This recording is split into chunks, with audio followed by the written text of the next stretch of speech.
Hi all, this is Emma from Plan, Inspire, Create, and today I'm going to be talking about the Getting Things Done method.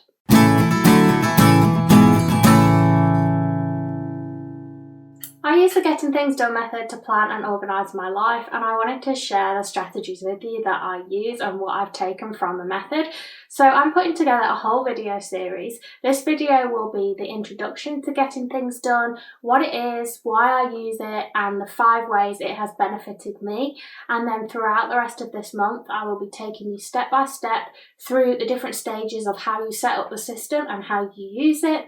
And you can follow along with me if you want to try it out for yourself. So what is the Getting Things Done method? So Getting Things Done, or GTD, as it's often abbreviated to, is kind of a framework for tracking and organising all the things in your life that you've made some sort of commitment to, whether it be people, things, information, to-dos, tasks, all the things like that.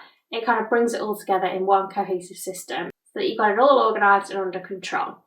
Now, there are a lot of systems that claim to be like this, and so you might be thinking, what makes GTD any different from those? So that's what I want to talk to you about first. When I hear the name Getting Things Done, I think about productivity, and productivity in the sense of being busy all the time and go, go, go, which is not a notion of productivity that I like or that I subscribe to, but I think it's what people typically think of when they think of being productive.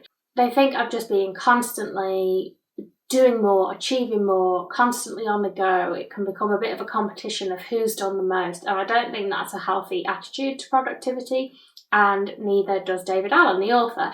So I pulled out a couple of quotes from the book about what he says he thinks it means. He describes getting things done as championing appropriate engagement with your world and making the best choice of what to do in each moment. So what does that actually mean? Essentially, GTD is a way of taking all those things that are whizzing around in your brain all the time, if you're anything like me.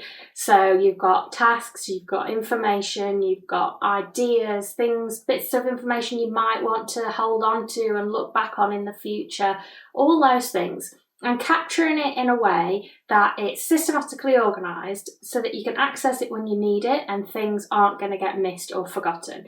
Once you've got a system like this in place, the idea is that your mind can become calmer and clearer. So that's a theory, and I'll talk to you a bit more about whether I think that works and how it works. For me, something that I've really struggled with is the fact that I often feel that I can't be present in the moment, whatever that moment is, because of anxiety and just feeling like my mind is constantly on the go. I'm quite often distracted by thoughts of, is there something else I should be doing that I'm not doing right now? Is it okay to be focusing on what I am focusing on? What about all the other things I'm not doing? And that kind of loudness in your mind can make it really difficult to be effective in any of the areas that you're trying to achieve. Then on top of that, think about the way that we've now got just constant access to information. Information is just flooding into our lives in different ways all the time. We're constantly connected. And whilst that can be a good thing, it can also be really overwhelming. And I think something that we're not necessarily taught, which is an important life skill, is how to filter that information, how to make decisions on what's important and relevant to your life. And if that's the case, what are you going to do with it? If it's not important and relevant, put it to the side. And the idea is that the GTD method can help with that, and that once you have these systems in place, the goal is kind of for being efficient and relaxed at the same time. Now you can see this book is quite a chunk, and there's so much information in here that I wanted to break it down into manageable chunks and go through it with you. I started this about a year ago, implementing the GTD method. And I think that probably for everyone, it takes a second, third, fourth, fifth read, because when you're implementing any kind of system, you have to hone it over time and see what works for you and what doesn't. So I wanted to take it back to basics, bearing in mind what I've learned about what works for me, and start putting a new system together, a kind of new and improved, not completely new, but the upgraded version. But the idea being that if you are setting up a new system or you want to make improvements, you could follow along with this and it would help you do it for yourself as well. So I've talked a lot about GTD in kind of vague terms, but I want to break down the 5 main steps that basically make up the method so you can get a bit of an introduction as to what it entails. With GTD, it basically splits your tasks into 5 different types, and the idea is that you do them one at a time. So the first stage is clarify. And what that means is getting all the information out of your head, captured somewhere where you can keep it until you've got time to decide what needs to be done with it. So we're not actually doing anything with it in that step. Then the next stage is clarify. Now this is where we go through and make the decisions. Does something actually need to be done with this or not? If it does need an action on it, who needs to do that action and when does it need to be done by? If it doesn't need an action, then do we need to keep it? Might we need to refer to it later on? So there are different types of decisions that need to be made to kind of categorise the information. Step 3 involves organising. So the idea is that you will set up systems to keep track of this information and ensure that it's a whole effective system for managing all the different types of information that come into your life, and you organise the information that you've clarified into these various systems so that they're in the right place when you need to actually take action on them. Step 4, which I think one that often gets missed, is reflect. So this involves regular reviewing of your systems and what is in there. So is that information still relevant? Is it up to date? Is it current? What might you need to now get out of your mind again because things build up over time?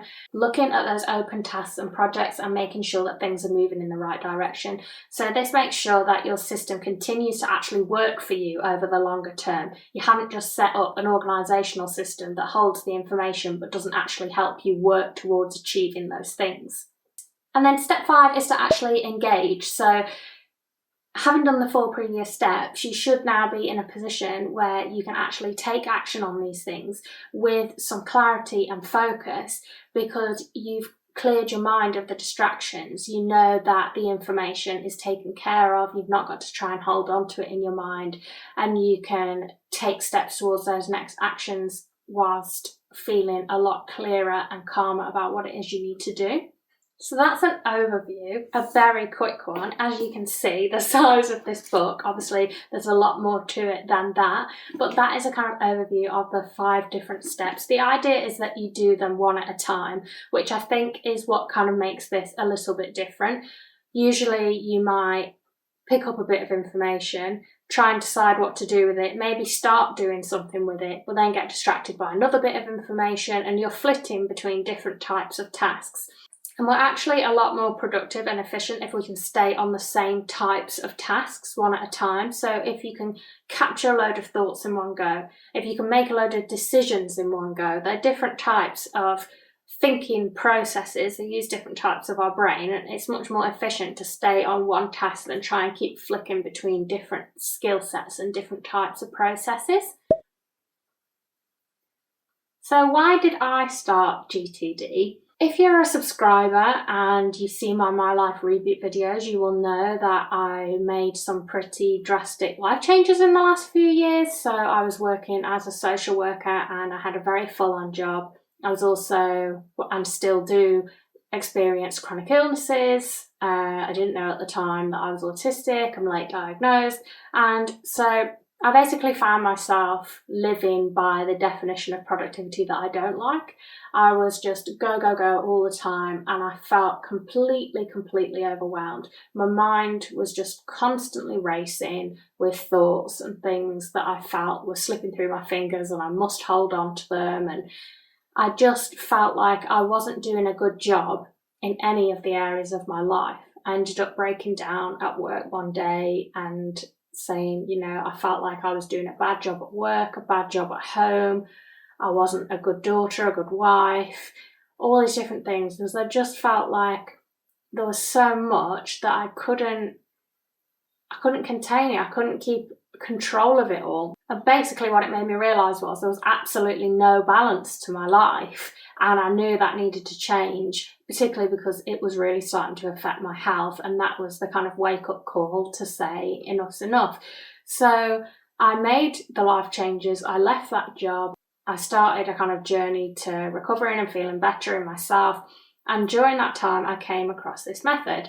And the thing about taking all the racing thoughts out of your mind and feeling a lot calmer was the thing that initially struck me. And I thought, I wonder if there's anything in this, because that's something that I struggle with. I just can't relax because it's just, my mind is constantly on the go. So if there was a way to reduce that, then I was interested. So I got a copy of the book. It's one of the updated ones. This one's the 2015 one. I think this is the most recent one. I will check and I'll leave a link down below. And it's the same concepts as the original book, but it's updated to reflect more how we live our lives now and how things have changed. And I poured through the book and I started trying to implement things. And I will come on to how it's benefited me, but I would say that it's not often that I find a system that I stick to and that I want to keep making improvements to. And yeah, there's been some longevity to it. It's not been a kind of fad that hasn't really worked for me. So let's move on to those benefits, and I'll tell you the 5 ways that it has benefited my life. So the first benefit I would say is that it's a kind of all-round system.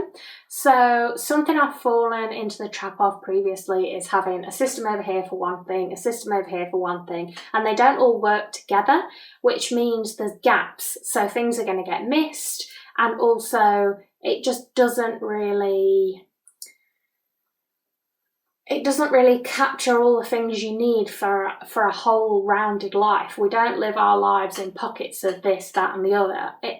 It's all intertwined, and you need systems that kind of reflect that see your life as a whole thing and not just kind of different silos of ABC. So the fact that you can kind of create a complete system that works for you is something that really appeals to me. The second thing is that it's flexible. So there are different ways you can create systems that will work for you. There's not one prescribed way that you have to write things down in a certain way, or you must record everything digitally, or whatever it is.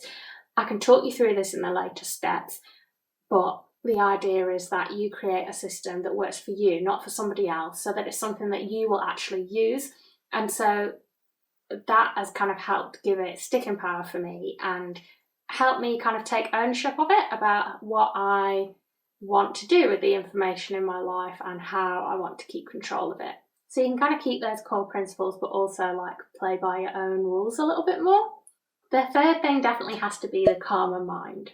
So I'm less worried now about holding on to information. Like, I think, to use a visual, I used to see my brain a bit like a sieve, and the information would be in there and some of the bits would getting through the holes, they're dropping out the bottom, and I'm desperately trying to cling on to them whilst also trying to really focus on another task.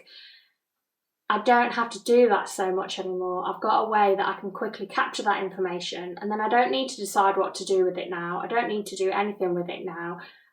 I know that it's captured in a place where I'll come back and review it, and so I can go back to focusing on the task at hand.